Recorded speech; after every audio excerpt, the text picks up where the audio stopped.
오늘 우리에게 주시는 하나님 말씀은 전도서 3장 8절에서 15절까지 전도서 3장 8절에서 15절 말씀 한 절씩 교독을 하시겠습니다.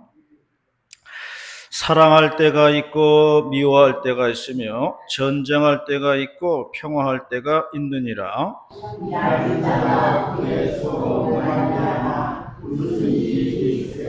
하나님이 인생들에게 노고를 주사 애쓰게 하신 것을 내가 보았노라. 하나님이 모든 것을 지으시되 그를 따라 아름답게 하셨고 또 사람들에게는 영혼을 사모하는 마음을 주셨느니라.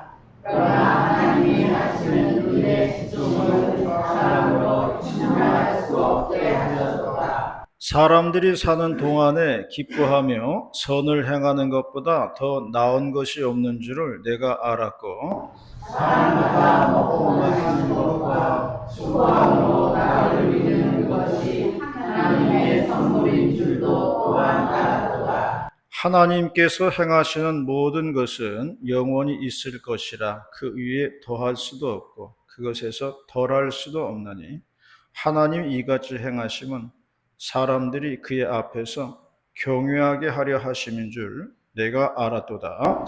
이제 있는 것이 옛전에 있었고 장래에 있을 것도 옛전에 있었나니 하나님은 이미 지난 것을 다시 찾으시느니라. 아멘. 목욕탕을 운영하는 아버지와 아들이 둘이 앉아서 대화를 나눕니다. 아버지, 요즘 왜 이렇게 손님들이 없을까요? 그랬더니 아버지가 하는 말, 걱정 말아라. 사람은 다 때가 있느니라. 그렇게 말을 했다는 것입니다. 오늘 말씀의 제목은요, 인생에는 때가 있다 말씀인데요. 오늘 봉독한 말씀을 통해서 7월달 마지막 주일의 말씀 듣도록 하겠습니다. 첫 번째로 말씀하는 것은 세상 일은 다 때가 있다는 것입니다. 8절 말씀입니다. 8절 말씀을 다 같이 봉독하겠습니다. 시작. 사랑할 때가 있고 미워할 때가 있으며 전쟁할 때가 있고 평화할 때가 있느니라. 요즘은 계절이요, 아주 습한 계절이에요. 그래서 저도 교회 안에 이제 습기를 제거하느라고 매일같이 1시간씩 이제 제습기를 틀어놔요. 에어컨에 제습기는 있으니까 제습기를 틀어놓지만은 계절인지라 쉽지가 않더라고요. 요즘은 하여간 집 안에 있는 습기를 제거하는 그런 계절이에요. 잘 하지 못하면 막 곰팡이가 피고 막 그러지요. 하지만 조금 있으면요, 이제 가을 되잖아요. 그러면은 또 건조하다고 또 야단이에요. 그래서 그때는 오히려 가습기를 동원해야 되는 거예요. 건조하다고 빨래를 널어주고 세숫대에 물 받아 놓고요. 오히려 습기를 보충을 해주더라고요.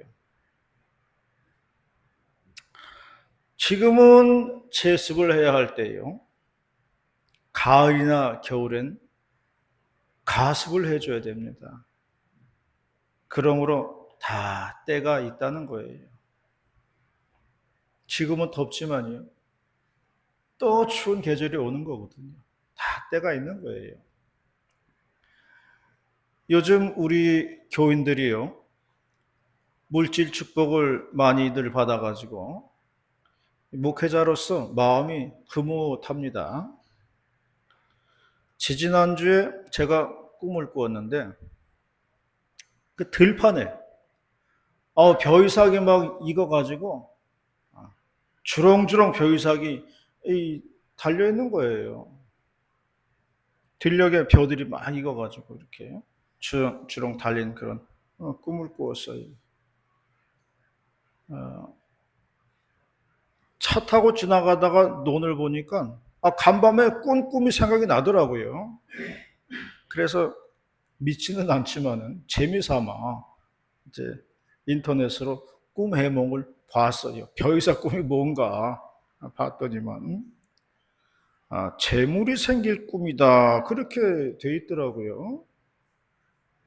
그래서 이제 그걸 보고서 속으로 웃었지요. 아니 목사가 돈 생길 일이 뭐가 있냐? 사업하는 사람도 아니고 목사가 뭔 돈이 생길 일이 뭐가 있을까? 그러면서 이제 웃어 넘겼어요. 재미로 그냥 한번 보는 거죠. 그런데 교인들이 이제 재물이 생기는 것을 보게 되면서 혼자 생각하기를 이게 교인들이 재물이 생길 꿈이었나? 그런 생각이 들더라고요. 너무 믿지는 마세요. 그냥 꿈은 꿈이고 현실은 현실입니다. 우리는 현실 세계를 사는 사람들이지 꿈을 가지고 사는 사람들이 아니에요. 그래서 우리가 꿈과 현실을 착각을 하면 안 됩니다. 우리는 현실 세계에 사는 사람이로구나. 이걸 항상 생각을 해야 돼요. 여기서 제가 말하려고 하는 건 이거예요. 지금은 재물을 얻을 때라는 거예요. 그러면 항상 재물을 얻을 수 있느냐? 그건 또 아니라는 거예요. 재물을 잃을 때도 있는 거예요. 그러므로 어떻게 해야 하는가? 재물이 생겼을 때는 안 될 때도 있으니 그때를 위해서 잘 저축을 해 두어야 한다는 거예요.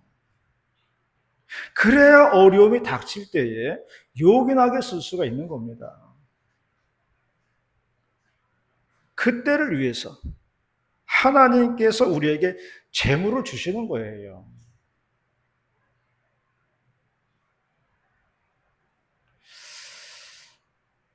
안 될 때도 온다. 이거를 생각해야 됩니다. 그러므로 그때를 위해서 준비하라는 하나님의 뜻으로 해석할 수가 있는 거예요. 그래서 성경에도 말씀하기를 기쁠 때는 찬송하고 슬플 때는 기도하라고 말씀했습니다. 그러므로 고난이 있으면 좋아질 날을 기대하면서 기도하는 것이고요. 기쁠 때는 또 안 좋을 때도 있으니 그때를 생각해서 겸손하라고 하는 하나님의 뜻이 있는 겁니다. 제가 서울에서 부목사를 할 때요, 교회 잘 안 나오는 분들을 이제 신방한 적이 있었어요. 어느 여자 집사님네 신방을 갔는데 식당을 운영하시더라고요. 점심시간에 간 것 같아요. 점심시간인지라 부지런히 식사 배달을 많이 나가더라고요. 그러면서 하는 말이 이렇게 너무 바빠가지고 교회를 못 나간다고 그렇게 얘기를 하더라고요. 그래도 예배 잘 나오시라고 이제 권면을 하고 기도해주고 왔습니다. 이제 그 교회를 떠나고 몇 년 지나가지고 그 교회를 다시 한번 방문할 기회가 있었어요. 그랬더니 그때 식당에서 봉사하던 그 여주사님이 교회에서 열심히 봉사를 하는 거예요. 주변에서 하는 말이 열심히 일하는 일꾼이 되었다는 거예요. 내가 그 신방을 갔을 때는 그렇게 예배에 냉담하고 그런 사람이었는데 몇 년 사이에 싹 바뀌었더라고요. 그래서 그때 생각을 하기를 내가 그렇게 좀 찾아갔을 때에 좀 열심히 나왔으면은 나도 좀 보람을 느끼고 좋았을 텐데 내가 떠나고 나니까 열심히 하네. 그런 생각이 들어가지고 좀 섭섭한 마음도 들더라고요. 그런데 이것이요, 사람의 때라는 거예요. 사람의 때예요, 이게. 사람의 때는 하나님이 정하는 겁니다.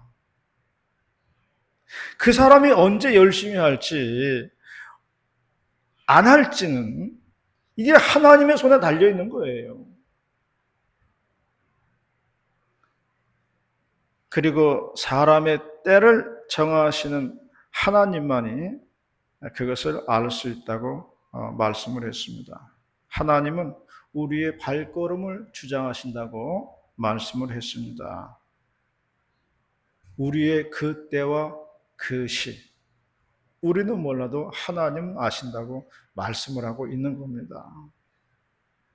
그러므로 성경은 말씀하기를 우리가 힘들 때는 낙심하지 말고 기도하고 이겨낼 것이며 기쁠 때는 감사하면서 겸손하라고 하는 하나님의 뜻이 있는 것입니다.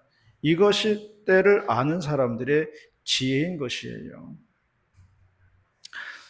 성경 본문에 말씀한 것처럼 전장할 때가 있고 평화할 때가 있다고 말씀을 했어요. 노태우 대통령 시절에 우리나라하고 중국하고 수교를 했습니다. 사람들이 깜짝 놀랐어요.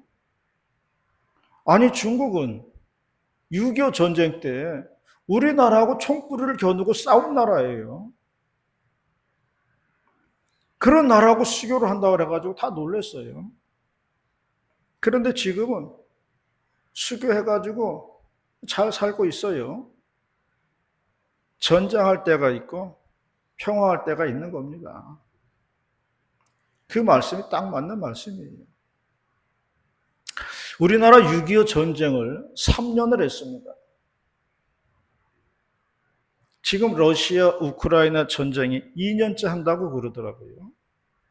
그걸 보니까 우리나라 6.25 전쟁이 얼마나 오랫동안 했는지를 알겠더라고요. 러시아 우크라이나 전쟁 오래 한 것 같지만 1년도 채워야 3년 되는 거예요. 우리나라 3년 전쟁한 게 되게 길게 한 거더라고요. 보니까. 그러나 영원한 진리는요, 전쟁할 때가 있고요, 평화할 때가 있다는 것입니다. 그 때를 정하시는 분이 하나님이라는 걸 말해주고 있는 거예요. 우리가 살아가노라면 낙심되는 일이 있습니다. 그러나 때를 정하시는 하나님을 믿는다면 우리에게 위로가 될 것입니다. 지금이 어려울 때라면 아직 나의 때가 오지 않았을 뿐이에요. 언젠가는 나의 때가 온다는 것을 잊지 마시기를 바랍니다. 언젠가 우리의 때가 오면요, 이 어려움도 다 추억이 될 거예요. 양지가 음지가 되고 음지가 양지가 되듯이 나의 때가 온다는 것을 잊지 마시기를 바랍니다. 이것을 믿는 우리 모두가 되시기를 바라겠습니다. 그리하여 흔들림이 없이 하나님을 믿는 우리 모두가 되시기를 바라겠습니다. 두 번째로 말씀하는 것은요, 영원을 사모하는 마음을 주셨다고 했어요. 11절 말씀입니다. 11절 말씀 시작. 하나님이 모든 것을 주시되 때를 감사하게 하셨고 또 사람들에게는 영원을 사모하는 마음을 주셨느니라. 그러나 하나님이 하시는 일의 기초를 사람으로 증명할 수 없게 하셨다. 사람들은 미래를 알고 싶어 합니다. 그래서 점집을 찾아가서 점을 치지요. 그것 다 미래에 대한 불안에서 나오는 행동들이에요. 점쟁이들은 사람들의 그러한 불안한 심리를 이용해서 돈을 법니다. 맞는지 안 맞는지는 알 수가 없어요. 뭐 통계가 나온 게 없어요. 통계를 한번 뽑아봤으면 좋겠더라고요. 정말 맞는지 안 맞는지. 그러나 그런 건 없어요. 그저 불안하니까 가서 물어보는 것 뿐이에요. 그런데 하나님께서 말씀하시는 것은 우리에게 미래를 알 수 없게 했다는 거예요. 그래서 우리는 우리의 미래를 알 수가 없습니다. 우리 내일 일도 모르잖아요. 하나님의 위대하신 점은 뭐냐? 이 땅의 과거와 현재와 미래를 아신다는 거예요. 인간의 한계는 뭐냐? 과거와 현재는 아는데 미래를 모른다는 데 있는 거예요. 이게 인간의 한계예요. 제가 서울에서 부목사 시절에 마송으로 신방을 온 적이 있었어요. 그때 마송 현대아파트에 젊은 부부가 살았는데 서울까지 나와서 예배를 드렸어요. 그래서 이제 신방을 오게 되었는데 그때는 내비도 없던 시절이었어요. 근데 현대아파트에 가는데 지금 이제 다 알죠. 지금 그게 마송 시내길이었어요. 근데 그때 엄청 막히더라고요, 그 길이. 그냥 막히는 게 아니라 엄청 막히더라고요. 그런 기억이 다 나요. 그때 48번 도로가 있었을 것 같아요. 근데 그 길은 몰랐고요. 하여간 그렇게 막히던 길을, 그 시내 길을 통해가지고 이제 현대 아파트로 갔어요. 그리고 이제 6개월 뒤에 우리 교회에 이제 오게 된 거예요. 그 당시 내가 거물때리 교회로 올지 난 꿈에도 알 수가 없었어요. 그때 좀 진작 알았으면은 들어와가지고 권사님 만나고 장로님 만나고 인사 좀 드리면서 아유 안녕하세요. 6개월 후에 제가 올 사람입니다. 이렇게 해야 될 텐데 알 수가 있어야죠. 알 수가 당장.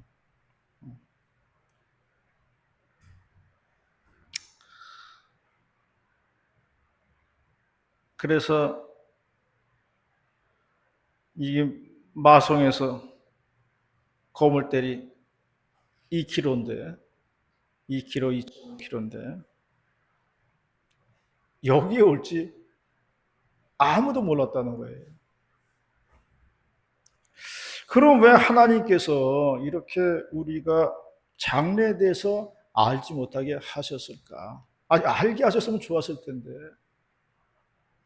성경을 통해서 보면요. 그 이유가 세 가지 정도 볼 수 있어요. 13절에 나와 있어요. 13절에 나와 있는데 보면은 먹고 마시고 수고함으로 낙을 누리는 것이 하나님의 선물이라는 거예요. 이 말은요, 우리에게 주어진 일상의 감사라는 거예요. 오늘 우리에게 주어진 일상의 감사라는 그런 이야기입니다.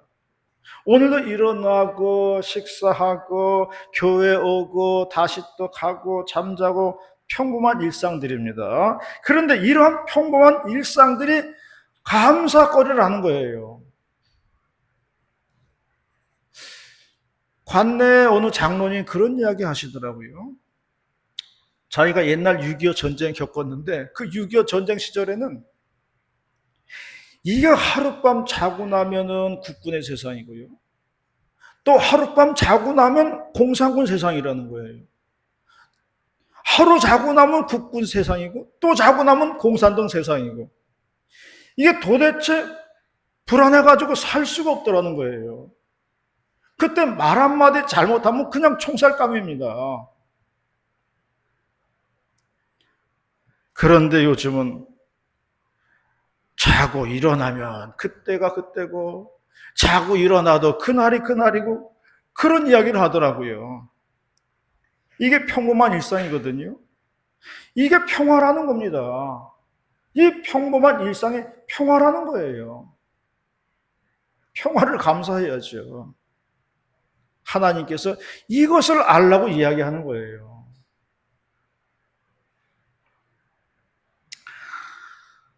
하나님의 미래를 알지 못하게 한 두 번째는 인간의 한계를 정하신 거예요. 에덴 동산에 선악과를 만들어 놓으셨어요. 따먹지 말라고 했습니다. 이건 우리에게 주어진 한계예요.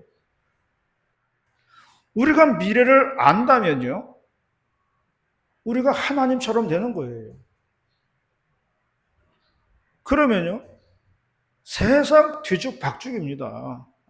생각해 보세요. 우리가 다 미래를 알고 그러면요, 세상 어떻게 되겠어요? 사람에게는 교만이 있습니다. 그건 뭐냐면 하나님 높아지고자 하는 교만이 있어요. 그래서 아담과 하와도 선악과를 따먹고 눈이 밝아지려고 했고요. 창세기에 보면은 사람들이 바벨탑을 쌓았는데 바벨탑을 쌓은 목적은 하나님처럼 높아지겠다는 겁니다. 이게 인간들이 교만이라는 거예요. 이런 것 때문에 하나님이 미래를 알지 못하게 하신 거예요. 그런 걸 우리가 미래는 모르지만은, 내일 일을 모르지만은, 그 모르는 것 때문에 이 세계가 돌아가고 있는 거예요. 하나님의 순리대로요. 하나님이 정해주신 법칙대로 이 세상이 돌아간다고 하는 걸 말해주고 있는 겁니다. 미래를 알지 못하는 세 번째 이유는요, 하나님을 의지하게 하려 함이라는 거예요. 하나님 의지하게 하려고 한다는 거예요. 만나의 법칙입니다. 이스라엘 사람들이 광야 시절에 매일 아침 나가서 만나를 거둬왔어요. 그날 먹을 것을 하나님이 주셨습니다. 그래서 이스라엘 사람들은 맨날 하나님만 바라보고 살았어요. 우리는 내일 일을 모릅니다. 그 이유는 그날 하나님을 의지하고 살라고 하는 거예요. 하루를 시작하면서 하나님께 맡기는 겁니다. 오늘 하루를 주님 의지합니다. 인도해 주시옵소서. 이렇게 기도하고 시작합니다. 이러한 사람이 되어야 한다고 하는 것을 말해주고 있는 거예요. 오늘 본문 말씀에 보니까요. 그러나 하나님께서 우리에게 주신 것이 있으니 그것은 영원을 사모하는 마음을 주셨다고 했습니다. 미래는 알 수가 없습니다. 그러나 영원을 사모하는 마음은 주셨다고 했습니다.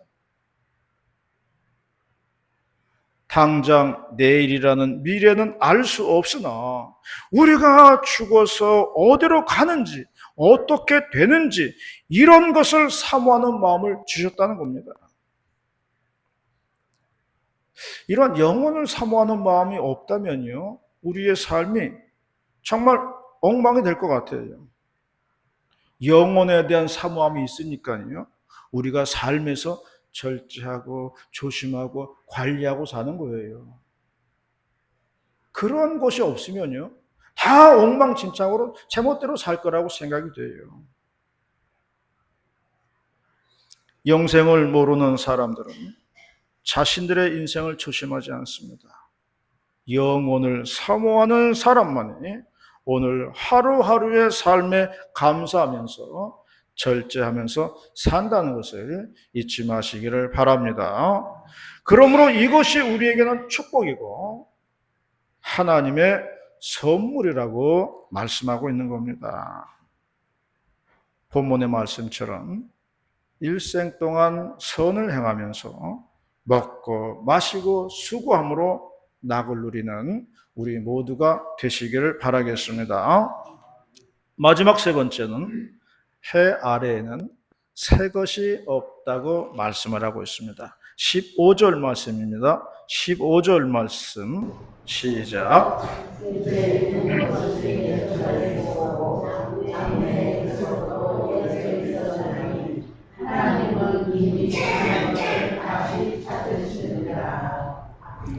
이종용이라는 가수가 있습니다. 우리 젊었을 때에 아주 인기 스타였어요. 난 참 바보처럼 살았군요. 그리고 너, 뭐 이런 노래 부르면서 아주 인기 스타였어요. 그런데 이분이 이제 잘 나가다가 대마초에 손을 대기 시작했습니다. 그래서 대마초 가수에 걸려가지고 이제 5개월 동안 감옥살이를 하게 됩니다. 그때도 교회는 다녔지만 형식적으로 다녔어요. 그러던 어느 날 사형수 한 사람이 사형을 집행당하게 되었다는 겁니다. 그 사형수가 끌려가면서 이종용에게 이렇게 말했다는 겁니다. 나는 이렇게 끝나지만은 당신은 예수님 잘 믿고 주님을 위해서 살아달라. 이런 말을 남겼어요. 이종용에게는 이 말이 천둥 소리처럼 들렸다는 거예요. 이종용은 사형수의 말을 듣고 회심을 했습니다. 그리고 열심히 신앙생활을 했습니다. 인기 가수 버리고 찬양 가수가 되었습니다. 그리고 신학을 해서 목사님이 되었어요. 지금은 미국에서 목회를 하고 있는 걸로 알고 있습니다. 이정영 목사님 부른 찬양 가사가 이런 게 있습니다. 해 아래 새 것이 없나니. 오늘도 아까 불렀습니다마는 해 아래 새 것이 없나니. 새롭게 하소서, 늘 새롭게 하소서. 그렇게 노래하고 있습니다. 우리는요, 이 몸을 가지고 60년, 70년, 80년 살았어요. 그만큼 낡았다는 이야기예요. 그러나 중요한 것은요, 우리는 날마다 새로워져야 된다는 거예요. 과거에 머물러 있으면 안 된다는 거예요. 비록 우리가 60년 낡고 70년 낡고 80년 낡았을지라도요, 새로워질 수가 있다는 것을 말씀하고 있는 겁니다. 토요일마다 마당에 화분 보면서 어느 놈이 싱싱한가 조사를 합니다. 그 중에서 제일 싱싱한 놈 골라다가 강대상에 올려놓는 거예요. 여기 새 건 아니에요. 다 오래된 거예요. 그러나 꽃을 피고 싱싱하면은 올라오는 겁니다. 올려지는 거예요. 새 건 아니에요. 낡은 거예요. 그러나 꽃을 피고 싱싱하고 그러면은 쓰임 받는 거예요. 우리가 새롭게 되어야 할 이유가 여기에 있는 겁니다. 우리는 이미 낡고 누추합니다. 우리들은 그래요. 그러나 주님이 주시는 성령으로 새롭게 되면요, 주님의 쓰임을 받을 수가 있는 거예요. 그렇게 돼야 쓰임을 또 받는 거예요. 이종영 가수는 해 아래 새 것이 없나니 라는 찬양을 부르면서 후렴 구절에 이렇게 노래를 했죠. 새롭게 하소서, 새롭게 하소서, 늘 새롭게 하소서, 그렇게 노래하고 있습니다. 우리는 낡고 누추하지만은 늘 주님 안에서 새롭게 될 수 있다는 것을 말씀하고 있는 겁니다. 해 아래는 새로운 것은 없습니다. 해 아래는 새 것은 없어요. 단지 새롭게 하시는 하나님의 능력이 있을 뿐이에요. 하나님의 성령의 역사는 우리를 새롭게 한다는 겁니다. 하나님은 지나간 것을 다시 찾으신다는 거예요. 옛 것을 다시 찾아서 새롭게 만드신다는 겁니다. 우리는 낡아가고 있지만 하나님 손에 붙들린다면 우리는 새로운 사람이 된다고 하는 것을 말씀하고 있는 겁니다. 제가 깨달은 것이 있어요. 사람은 겉모습은 늙어가지만 마음은 절대로 늙지 않는다는 거예요. 육체는 늙어가더라고요. 근데 마음이 늙는 사람은 없더라고요. 마음은 절대로 늙지 않습니다. 그러므로 우리가 얼마든지 새롭게 살 수가 있다는 것을 말해주고 있는 거예요. 겉모습은 후패하나 우리의 속은 날로 새롭게 되도다. 성경은 말씀하고 있는 겁니다. 그러므로 우리가 얼마든지 새롭게 살 수 있다는 것을, 새롭게 될 수 있다는 것을 믿으시기를 바랍니다. 그리하여 하나님의 손에 들려서 날로 날로 새로워지는 저와 여러분이 다 되시기를 주님의 이름으로 축원합니다. 기도하시겠습니다. 전능하시고 자비로우신 하나님 아버지, 오늘도 감사 찬송 올려드립니다. 하나님 아버지, 겉사람은 후패하나 우리의 속은 날로 새롭게 되도다 말씀처럼 하나님 항상 주님 손에 붙들리고 새로워지는 우리 모두가 될 수 있도록 인도하여 주시옵소서. 그리하여 하나님께 영광을 돌리고 하나님을 위해서 쓰임받고 하나님의 빛을 드러내는 복된 종들 다 될 수 있도록 인도하시고 역사해 주시옵소서. 할렐루야 감사드리며 거룩하신 예수님의 이름으로 기도 올리옵나이다. 아멘.